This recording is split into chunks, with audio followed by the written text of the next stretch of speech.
بسم اللہ الرحمن الرحیم۔ السلام علیکم۔ اللہ تعالیٰ نے رزق کے 16 دروازے مقرر کیے ہیں اور اس کی چابیاں بھی بنائی ہیں۔ جس نے یہ چابیاں حاصل کر لیں وہ کبھی تنگ دست نہیں رہے گا۔ پہلا دروازہ نماز ہے۔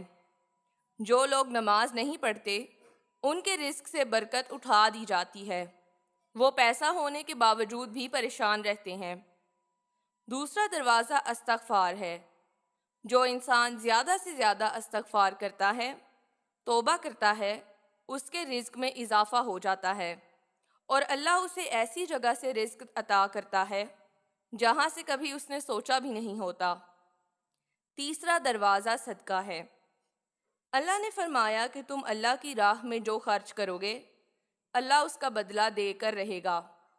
انسان جتنا دوسروں پر خرچ کرے گا اللہ اسے 10 گنا بڑھا کر دے گا۔ چوتھا دروازہ تقوی اختیار کرنا ہے۔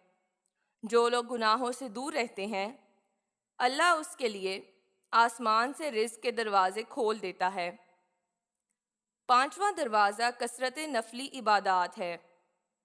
جو لوگ زیادہ سے زیادہ نفلی عبادت کرتے ہیں اللہ ان پر تنگدستی کے دروازے بند کر دیتے ہیں۔ اللہ کہتا ہے اگر تو عبادت میں کثرت نہیں کرے گا تو میں تجھے دنیا کے کاموں میں الجھا دوں گا۔ لوگ سنتوں اور فرض پر ہی توجہ دیتے ہیں لیکن نفل چھوڑ دیتے ہیں جس سے رزق میں تنگی ہوتی ہے۔ چھٹا دروازہ حج اور عمرہ کی کثرت کرنا۔ حدیث میں آتا ہے حج اور عمرہ گناہوں اور تنگدستی کو اس طرح دور کرتے ہیں جس طرح آگ کی بھٹی سونا چاندی کی میل دور کرتی ہے۔ ساتواں دروازہ رشتہ داروں کے ساتھ اچھے سلوک سے پیش آنا۔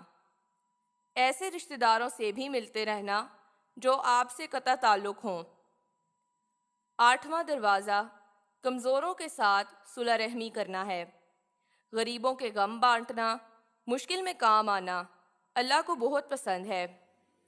نوواں دروازہ اللہ پر توکل ہے۔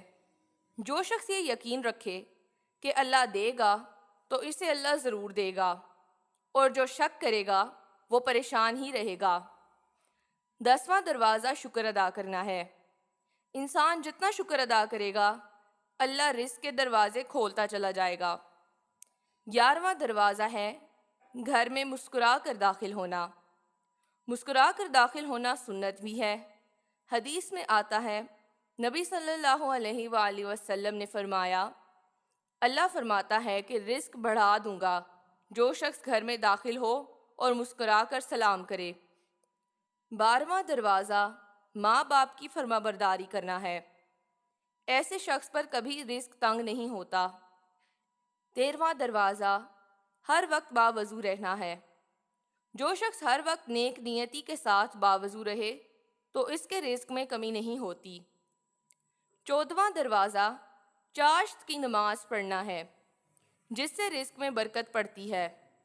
حدیث میں ہے چاشت کی نماز رزق کو کھینچتی ہے اور تنگدستی کو دور بھگاتی ہے۔ 15واں دروازہ ہے روزانہ سورہ واقعہ پڑھنا، اس سے رزق بہت بڑھتا ہے۔ 16واں دروازہ ہے اللہ سے دعا مانگنا۔